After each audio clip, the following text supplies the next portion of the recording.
Hello, ladies and gentlemen, and welcome back to Talking TWAMPs. Today we have a little bit of a special episode going on because a few weeks ago now, we had several William & Mary students actually compete in a challenge on foreign affairs up in Washington, D.C. with several high-ranking members of foreign diplomatic organizations as well as U.S. diplomatic organizations.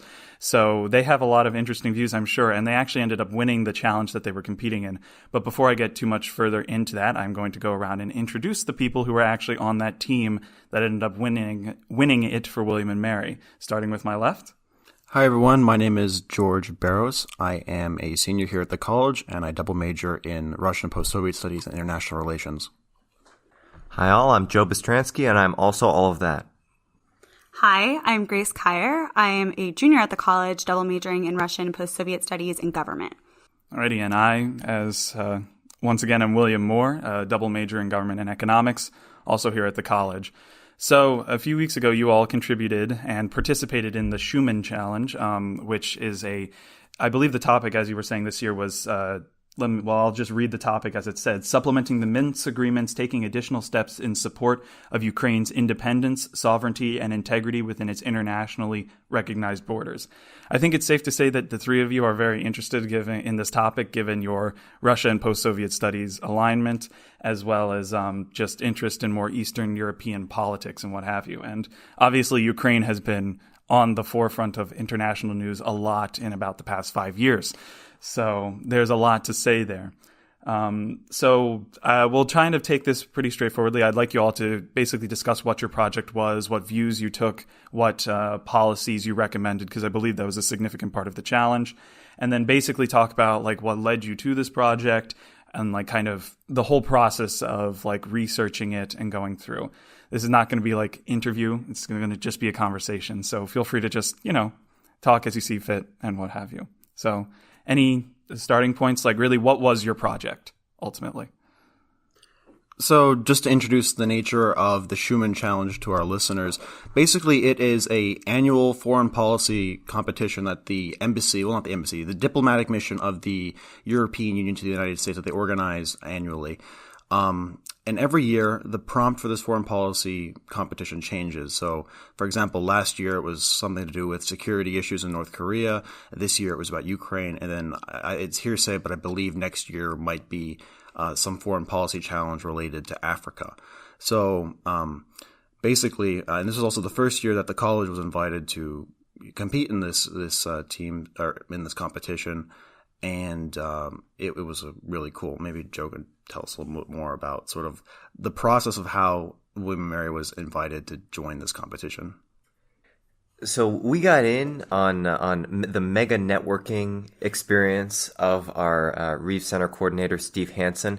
The way I understand the story, and you can correct me if I get any of the details wrong, is he was just at some event with a whole bunch of interesting people, as he is, and he was talking with was it one of the judges? Yeah. And it was in December. It was like a Christmas party. Yeah, the vice mission, I don't know if they call them ambassadors, but the vice person in the EU mission was just talking to her, as you do.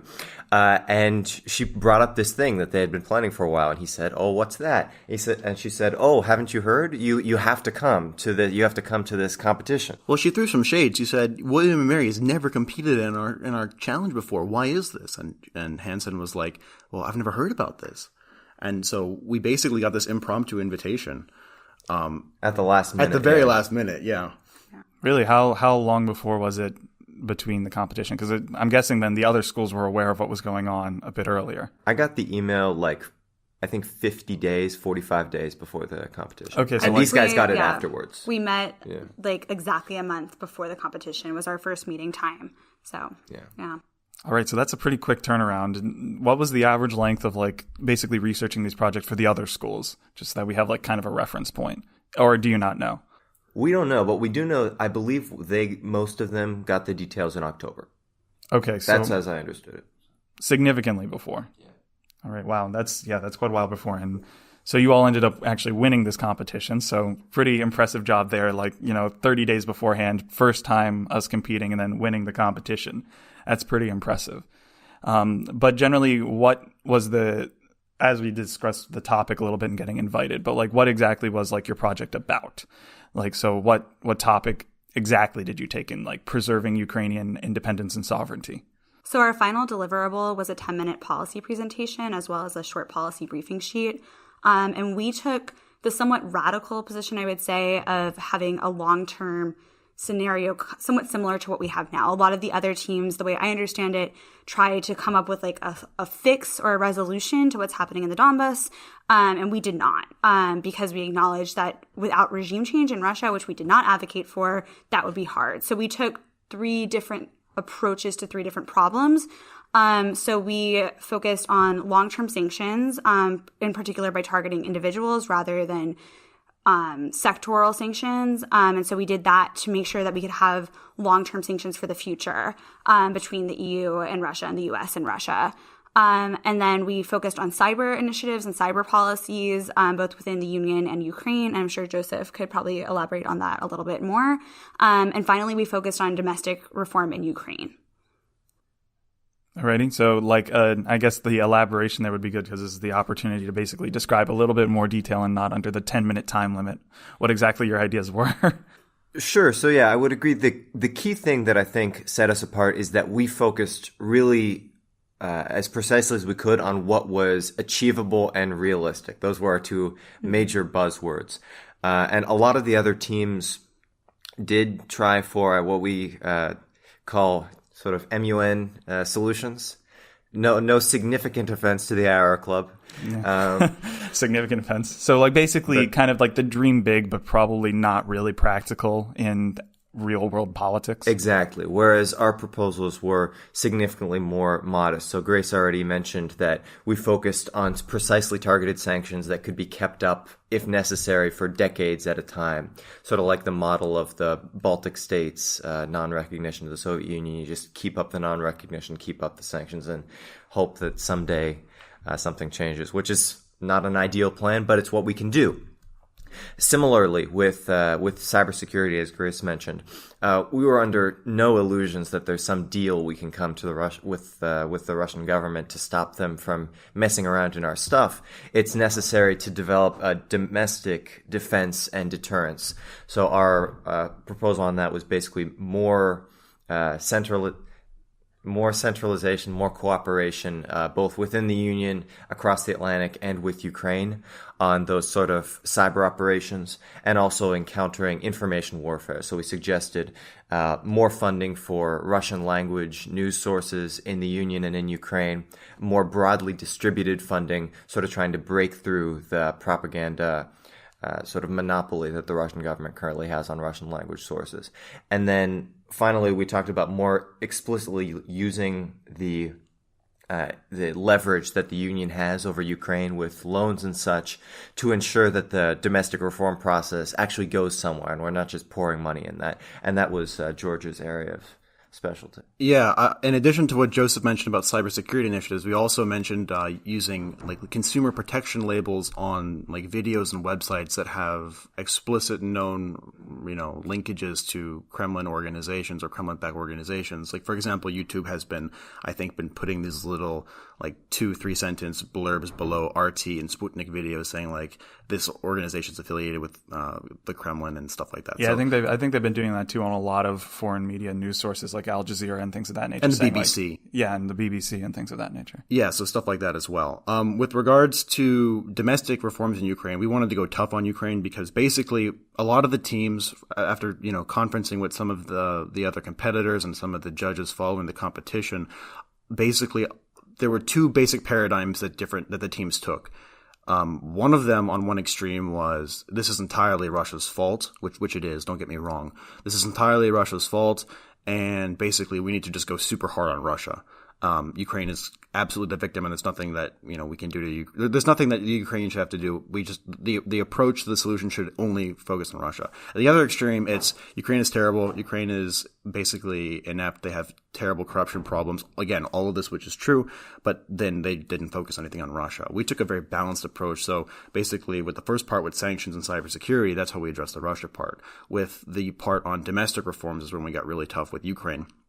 So basically, our approach took into account several variables, that being the leverage that the EU has regarding conditionality of future grants, microloans, branching out and diversifying the types of organizations, grassroots organizations that these European organizations try to create in Ukraine, helping guarantee the sovereignty and the independence and the non-partiality of NABU, the Ukrainian National Anti-Corruption Bureau, which is basically this specialized criminal investigation. It's not a court, but it's a criminal anti-corruption investigative body with investigative legal powers that was created in 2015. Its funding is guaranteed by the IMF.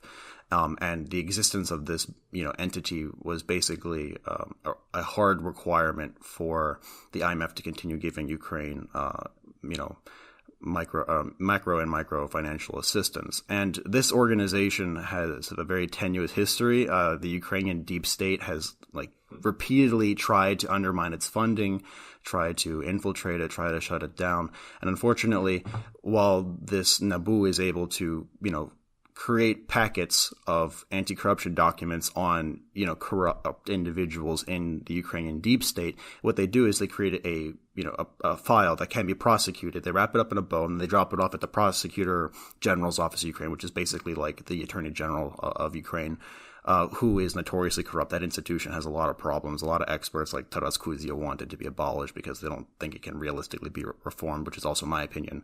But basically, they take it there, and then nothing happens. They just sweep it under the rug because, they have this problem. So one of the more radical policy solutions that we had in our proposal was guaranteeing specific hard lines, like red lines that had to be ensured in Ukraine. For example, the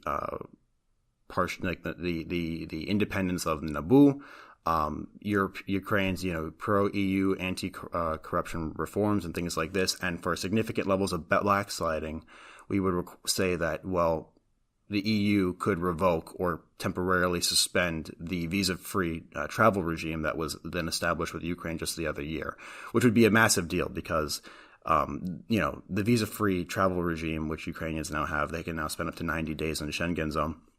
That was seen as a massive victory of the Euromaidan revolution. This is a very big deal. Right now in the current Ukrainian presidential elections, the incumbent Petro Poroshenko was lobbying super hard on and saying I've successfully been able to deter Russian aggression. I was able to successfully continue dialogue with the EU and NATO, and we're still in the running. And I was able to get for every Ukrainian citizen, up to 90 days of visa-free travel into the European Union. And at the same time, he's also, stifled significant anti-corruption reforms while keeping up sort of this veneer of being anti-corruption. And so basically these hard lines with the real credible threat of revocation or suspension of the visa-free travel regime would be a way to sort of lock in those gains that we've seen in Ukraine. So, yeah. Yeah, and like both George and Joe said, I think that the achievability and the workability of the solutions that we proposed are what really set us apart because a lot of the other teams, like Joe said, had this kind of MUN style proposal. And we saw some of the other teams and they all did really well as well. But I think that we received a lot of questions from both the first and second round judges about how can you know that this is going to work? How can you have any evidence? And we don't. But our solutions are still the most achievable and most workable. For example, the targeted sanctions. We don't really have evidence of this working with other countries in the past, especially a country. We don't have evidence either way, but we don't have really anything to look towards for a country like Russia that has significant economic ties with the EU. And there's no real comparison there. But we think it's still the best step because, like Joe said, what can you do otherwise? We're not going to have an armed conflict. No one wants that. So what are we going to do? And I think that we were the only team that really grasped that to the extent that we did. So did you follow then in that case more the typical international playbook? Because that seems to be, the standard operating procedure for most Western democracies is to start by applying sanctions to target individuals to try to achieve some political change. Or did you find that not to be really in your consideration as you were making these decisions? Well, obviously there already are sanctions on Russia from both the Union and the United States stemming from the 2014 annexation of Crimea. But I think that our approach was different in that we wanted it to be on the individuals and not the sectors, which is the way you protect the union and the union citizens, as well as the average Russian citizen who's not part of the regime, who's not responsible for the problems in Ukraine or other global issues that Russia has and the Putin regime has caused. I would also add onto that, like in the academic literature survey that we did about sanctions and the effectiveness of sanctions, actually, I didn't know this, but targeted sanctions on individuals is actually a relatively recent and new foreign policy instrument. So previously, pretty much all sanctions have been wide sweeping, sectoral, and or just completely like an embargo style, where it's not nuanced at all. It's basically just hard no to anything that has to do with that sector or that country or that legal entity. So unfortunately, in the academic literature, there really is very little about the effectiveness of targeted individual sanctions. There's been a little bit done, mostly stemming from case studies from Ukraine, but again, it's so recent that we really don't know. What we do have, though, is anecdotal evidence about various lobbying efforts of Russian entities and Russian oligarchs and companies that have fallen under, like, for example, the scope of American targeted sanctions, and they lobby in Washington very hard to try to get off of those lists, for example, like the Deripaska story and things like that. So this suggests, outside of the academic literature, that even if these oligarchs fall under the scope of these sanctions, they really don't like it. They want to get out. Another thing that, for example, that could be done is all these power players that are responsible for sort of like these big nation geopolitics in Russia, none of them live in Russia. All their kids go to school in either, Western Europe or the United States, and they all have summer homes and yachts and stuff in Italy and Cyprus and things like this. And so if the EU, because this policy was primarily addressed towards the EU, if the EU were to do things like identify these individuals who are responsible for this, and then say, block off their property holdings that are inside the EU's jurisdiction, or prevent them from being able to travel to these countries, then obviously Russians, those elites, those like truly the elite of the elite, would really hurt. So, and I would also add that it's like the policy proposal had to be both like a United States led thing, but also the EU, So it had to have that transatlantic component, which was a real challenge because Russia is not as important an economic partner for the United States as it is for the EU. And I think it's hard to discount the importance of that relationship. And so it was hard to approach it from an American perspective, but making sure that we are really accounting for how it would affect the EU and the average EU citizen. I really want Joseph to take some more credit for this proposal, because actually I think one of the things that really set our proposal apart from the other 16 from the other universities was the fact that we really did not like the prompt. You read the prompt a second ago or a few minutes ago, and it really is difficult because Ukraine's territory is already severely contested. They've lost 7% of the territory in eastern Ukraine is occupied, and then Crimea is completely annexed. The thing is that we didn't like the prompt because basically it said that how do we work to keep up, the Minsk Accords, which basically are a failure. Everyone knows that they're a failure at this point. It seems to imply that they're somehow still in effect, and they haven't been grossly violated. Right. And there's language in the Minsk Accords that honestly, the Russians are very happy about because it gives them a lot of leverage in the deal. For example, I forget the exact number, but the 11th provision on what was it? Yeah, decentralization to provide local oblast levels, county level, state levels, more autonomy, which actually plays into the hands of the separatists, things like that we really did not like. And so a lot of the schools basically took the prompt, as problematic as it is, and they try to sort of limp forward with it. Joseph, I must give you credit. Joseph had this brilliant idea about saying, what if we just said, forget it, we don't like this prompt, because it's stupid. It's a bad premise to begin with. And Joseph basically said, we're coming to this. Basically, the prompt also assumed that we can, using normal diplomatic instruments, be able to have a civilized discussion with Russia on how we can improve the situation. But that's not Russia's modus operandi at all. They use our legal institutions. They use diplomatic, formal discourse to be able to twist it and to abuse it and things like that. And Joseph said, what we need to do is we need to sort of, bust this myth that Russia is actually a credible player that we can actually deal in with good faith. which is why we took the more hawkish stance. And Joseph talked more about that, but that approach was very unconventional, and actually we got a little bit of flack from the judges about it. They said it very diplomatically, but they said that we were more creative. They used the word creative, but the framework that Joseph built was very robust, and he should definitely talk some more about it. Well, I think this plays into one of the key things which I think made us much more competitive than the other teams, and that is we actually have regional experience. I don't know why this is. It might be just that Russian studies is not popular these days, but very few of the other teams actually had Russian or Eurasian specialists on them. What most other schools did is they had like an application process for this, and the sort of people they got were the sort of generic. I mean, I don't want to call them generic because that's mean, because they were smart people. A lot of debate team people. Debate team people, IR club sort people, basically people who knew international relations. With lots of love and respect for the IR club. Sure. Lots of international relations cred, but not specific regional cred. Yeah, so they're more like globalists. They're looking at the entire planet and know a little bit about everything, but are masters of none of it. More or less. So you got a lot of proposals there, which use sort of generic IR theory to say, how can we make the Russians feel secure here? How can we help balance against them, what really broad level stuff, which failed to get into that context, which is that the Russians have no interest in dealing in good faith. So what are you going to do about that? So that's one of the key things that I think put us apart, that we all have a really deep background in the region, and we all had sort of a basic understanding of what was actually happening there. It was actually funny. Our first meeting with Steve Hansen was kind of a funny thing because he kept sort of dancing around what our political views were. Like it was weird, right? He was worried to offend us by saying the Russians were acting in bad faith, because apparently that's a common enough thing that there are people out there who see it as like a morally ambiguous question.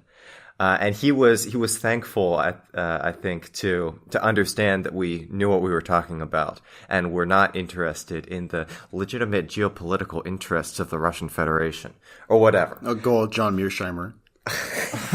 I'm not associated with that as much, to clarify. So that's one big thing. The other big thing that I have to give the college in particular credit for is that we had a lot of access to the faculty, which I think was clear other schools simply did not have. We had several meetings with Professor Clemens, Professor Pickering.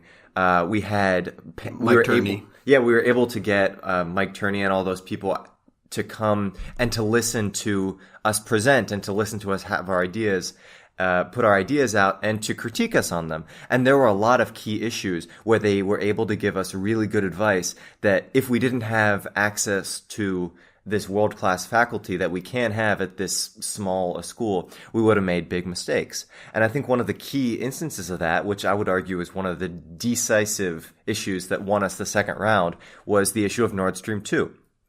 We're all hawks, more or less. So when we there's a range. When we first more came at hawkish it, than others. Yes, not all are the same level of hawkishness. Nord Stream 2 was one of the issues that we wanted to cut down on. For reference, what that is, it's a pipeline project that the Germans are really pushing to bring Russian gas into Europe. And the problem, of course, is that increases European dependence on Russian gas, and so Russian influence over Europe. So we were saying, you got to cancel this thing. It's not that great a thing. But then we met with Professor Clemens, and he said basically that is not a politically tenable thing to do, as desirable as it is. And so we softened our stance. We instead focused on expanding gas capacity so that Europe could stand alone for longer in the shape of a crisis, and we swept Nord Stream 2 under the rug, essentially.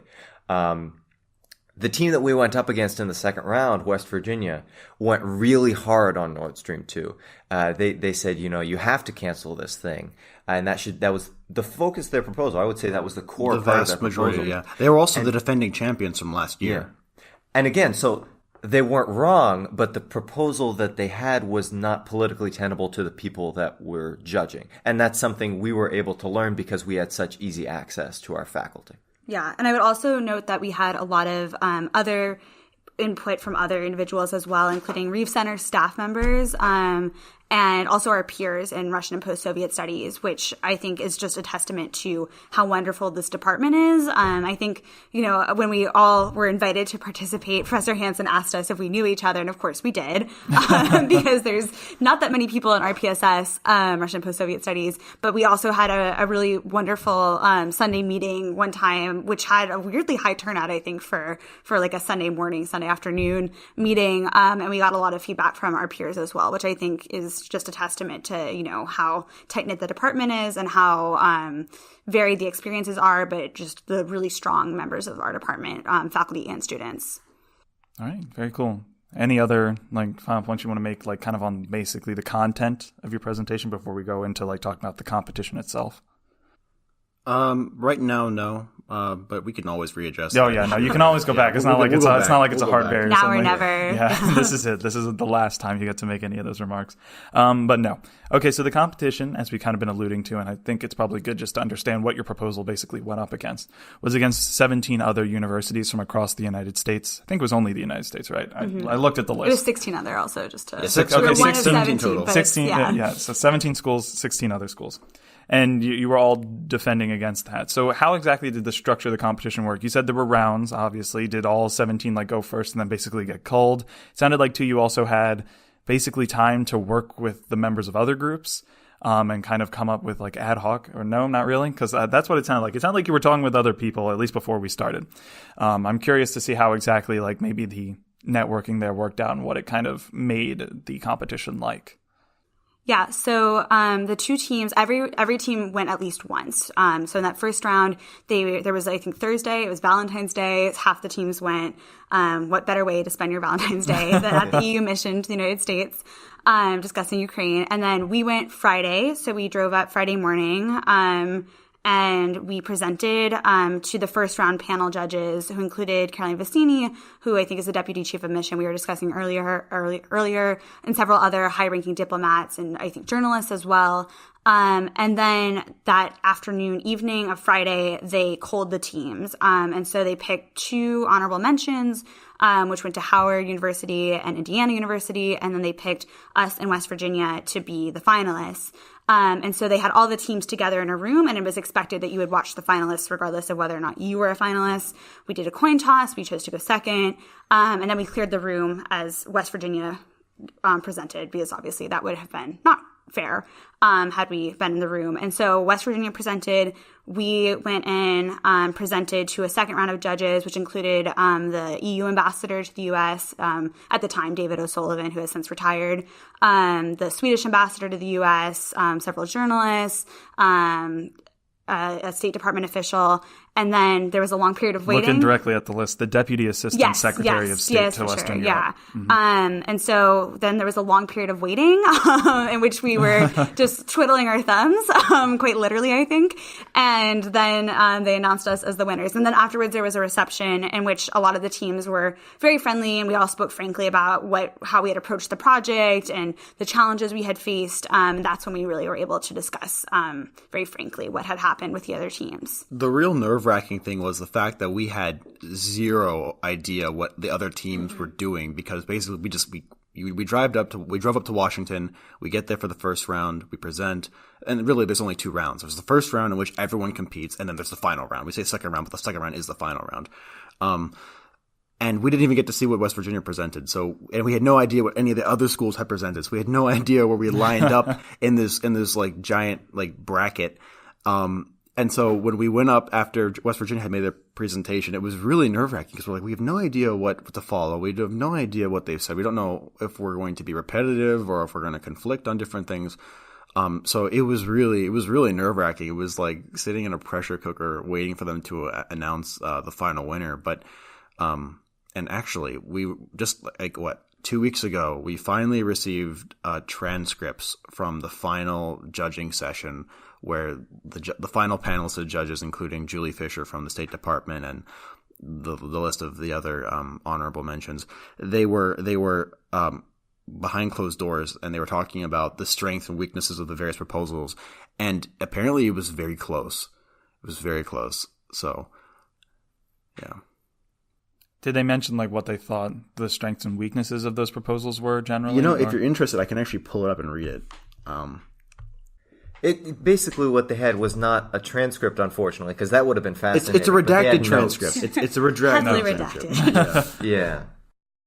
I'll pull it up and I'll read some excerpts. Let me just find it. I think the gist was that we were more creative than West Virginia University, which also, they did really well. But they took a more traditional IR approach, which can seem easier to stomach, perhaps, than our arguably more creative approach that takes more to stomach and to really think about, I think. And so I think they had to balance, who understood the current situation better and who, and George will read excerpts, but it was hard, I think, to look at a policy proposal like ours, which just took a totally different approach and idea to this situation, and evaluate it against a more traditional proposal, which was also quite excellent. Although, who knows, maybe that contributed one way, because I can imagine some of the judges might have a bias. It's like, well, we've been doing the traditional policy approach, and arguably you could say it's not working too well. So that could probably contribute to opinions. I'd be curious. I guess I obviously haven't read the transcript, or rather the redacted notes. So I can't say for certain what everybody's opinion was. But obviously these individuals that participated, while they're all generally, kind of Western lookers, like kind of looking on this issue, they probably do have very different ideas on what an appropriate solution would be. The Secretary of State for Western Europe from the United States probably has a different view than the EU ambassador to the U.S. So I'd be curious. I'm very curious as to how those views probably factored into their judging of the competition. So I have here in front of me some of the redacted notes from the judges' discussion, and one of the more contentious parts of our proposal was our stance on sanctions regarding Black Sea ports. So basically, we took a very hard stance saying that Black Sea ports in the European Union should basically be completely shut off to Russian exports and imports, considering that, they arrested the Russian Federation arrested 23 Ukrainian sailors in the Sea of Azov just earlier in that month, like literally. I think last fall, right? Like last November. Yeah, it was really recently and all this stuff. And so you're right. So basically, regarding the maritime tensions, one of the judges said that our proposal increases maritime tensions. I like William & Mary because they perceive the situation more accurately. Their weakness is that targeted sanctions are not well proven. Again, there's not a lot of literature about it. But we do see a Kremlin reaction. I appreciate how tough they are. Another judge said, I don't see how William & Mary will get to a ceasefire or discussions in the long-term future. I really wonder if we can put sanctions on people within a country because they do not support it.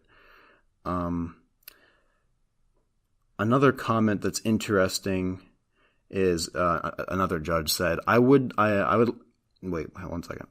Oh, here we go. I would like to be a contrarian, but I agree that William & Mary had a better understanding of context. About West Virginia University's presentation, what I heard from them was, quote, I'm telling you as much as I can as fast as I can, end quote. That doesn't trouble me so much. It was probably nerves. William & Mary had a better understanding of the variety of tools. I'm curious about the investment of liquid natural gas as part of NATO's 2% commitment, as another thing that we mentioned. That was interesting. Lots of people want a development commitment. I don't know where the line is between better understanding and better presentation. I was concerned about William & Mary's response to the question of freedom of speech. This was with regards to sort of Joe's section on, regulating internet activities regarding, transparency and figuring out what sources are funded by which governments and which governments are trying to destabilize Ukraine and the West and things like that. The one judge who was the editor from Defense One he was not a fan of our policy in that regard, because I think he was, correct me if I'm wrong, Joe, but I believe he was under the impression that it was not sufficiently, or it was erosive to the freedom of speech. Yeah, I think that sounds right. And we got flack for that in the first round as well. Yeah. Yeah, and Joe, you also came up with the LNG storage as 2%. Do you want to talk about that a little more? Well, sure, that one was probably not at the forefront of our proposal, but that was one of the compromises that I think we made when we were getting rid of the idea of touching on Nord Stream 2. The idea was, there's a lot of complaining coming from various directions that the Europeans are not fulfilling their treaty obligations. Or I guess that's not, the 2% isn't technically a treaty obligation, but it's a promise, let's call it. And so the idea was, how can we ease those tensions by justifying them spending money on other things which could be construed as helpful to defense efforts. So that was one of the compromise solutions, that they would invest in natural gas infrastructure, and then they could go to a certain president and say, yes, look, we are actually spending on money, and the idea, or spending on defense. And the idea was that would be more palatable to all sides. I don't know though, actually. I am not a natural gas expert. I don't think any of us are really natural gas experts. That was just part of the compromise that came with ditching Nord Stream 2 from our proposal. But I think that's like an example of like the creativity of the project. And I think we all had different creative points, but that was one in particular. Professor Pickering really, when we met with her, really pushed us to think in a creative way, think outside of the box. And that's an example. And I think, in the judge's transcript or redacted transcript, we can see how our creative measures really helped us in the long run. Basically finding, because, it sounds like the obvious solution would be to stop the pipeline, but that's no longer politically feasible. So it was basically finding a lot of those things like, well, this would be nice to do, but we can't do it type of thing. So, that's a very creative way to go about it, I guess. Finding the alternative solutions. Quite good.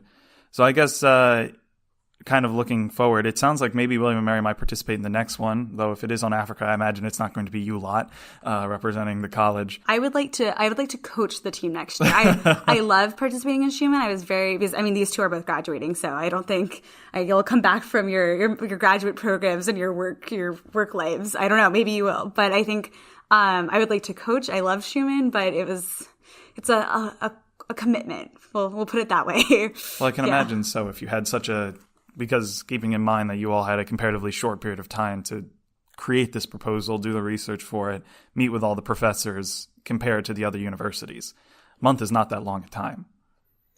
I don't think the time is really that important of a question. It certainly helps. It would have helped to have had more time. But I think the key to success is definitely the faculty and the students that do it. For example, I might be mistaken, but I think the vast majority, if not all the other schools that competed at the Schumann Challenge, basically like Gray said, there was an application process, and whoever got in, it was sort of just generic IR, econ, security studies people. But we had sort of, the specialization in the actual region. So we had like the in-depth, local context knowledge. With regards to next year's challenge, actually, credits again to Steve Hansen. He was the one that picked the team. He actually canvassed the faculty that study RPSS and then asked for students that would make good team members. And so I think our approach from the very beginning was different than the other schools, where they sort of just put out an application and whoever got in, got in. I think that if we are we are going to defend our title next year in February. Grace will be an excellent coach, I'm sure of that. We will, depending on what the issue is, if it's Asia or if it's Africa or whatever, we should definitely pick those students that have the bona fides in that area, because they will definitely have a strong comparative advantage versus just a generic IR major or a generic, gov major or a generic econ major. I totally agree. I would say, like what George said, I think that, if they somehow pick another former Soviet topic next year, I would be very interested in that. But I think that it's really important that we all have spent a lot of time in the former Soviet Union. George has been to Ukraine all the time. Joseph graduated from high school in Ukraine. I spent the last 6 months in Russia. So I think that area knowledge, there was a point where we were all like standing in the lobby, and Professor Hansen, of course, speaks Russian as well, because that's his area of expertise. And we were all speaking Russian together. And I think that was really set us apart. We all speak different levels of Russian, but I think that the ability that we could communicate at all with our Russian skills was the moment that I think we felt a little different than the other teams who, totally prepared. But if you don't have any sort of background, even if you're intelligent and hardworking, how much ground can you cover in a month or 2 months or 3 months? You can cover a lot of ground, but I don't know if you can get up to the point of 2 or 3 years of study in that area. You can also make an excellent presentation, but then when you go into the Q&A with the expert judges, that's where they rip you to shreds. Yeah. And really, I think the thing is that most teams did very well with their presentations because they're highly honed, they're highly refined final products. But then when the Q&A comes, you can sort of anticipate and do some preparation for it. But if you don't know the intricacies of the region, all the different nuances, and the judges are looking for that, it becomes very obvious very quickly. And I think that's where we really stood out. Yeah, I think our presentation skills might have actually been in like the weaker half, perhaps. We have presentation experience, but not to the same degree to the kids who are at debate tournaments every weekend. And so I think that it was the Q&A that really helped more than anything. All right. Well, very cool. I guess we'll do the typical last question that we always do here on Talking TWAMPs, which is basically, and you all can think of it, like if you had to go back and do it again, basically, what would you probably do differently? If anything, you can say nothing. But before we, sign off here, I guess I would say as usual, these aren't the opinions of the college, but they kind of are, because you did compete on behalf of the college. But I guess the individual views expressed are not necessarily the opinion of the college, though it sounds like the college is probably very proud of you all for having successfully won the competition, and especially given the fact that it was the first time that the college participated. And if you're interested in listening to any other podcast done by the Podcasting Network at William & Mary, please look us up on Google. We're available pretty much anywhere that you have podcasts. So I guess going now the opposite direction that we started in, if you had to go back and do something differently, what would you do differently? I don't think I would change anything about it. I mean, maybe I would say maybe learning about it earlier, but I think if we had had more time, we would have driven ourselves crazy. I think that we had the appropriate amount of time, and I mean, we won. I think we felt very good about how we won. We approached it in a really solid, creative way, and yeah, I wouldn't change anything about it. Yeah, I agree completely. I think we had the best people who were available on this campus to do it. I think we had an excellent strategy. We had excellent resources, and, we did win. So don't fix what ain't broken. Yeah, I completely concur. Maybe if we had a little more time, we could have rehearsed like our formal presentation a couple more times just to increase the level of eye contact we could have made, or some little tiny things to really hone it. But in terms of substance, it was all there, and we were in very good shape. So these, Joseph and Grace were both excellent colleagues. Steve Hansen, Professor Paula Pickering, Professor Clemens, Professor Tierney, they were all excellent, and they should definitely be applauded for it, because it was really a group effort. As well as the Reef Center staff and our peers, I would say, as well. Alrighty. Well, very cool. Well, thank you all for doing this little bit of a one-off, slightly different version of what we usually do, which is just loud yelling at each other debates, a little bit different than usual. And of course, I'll link what I can to all of their project in the link dump of this episode. So if you're interested in seeing like the outcomes and what have you, it'll be available there. Thanks for listening, and thank you all for contributing. Thanks so much for having us. Thank you.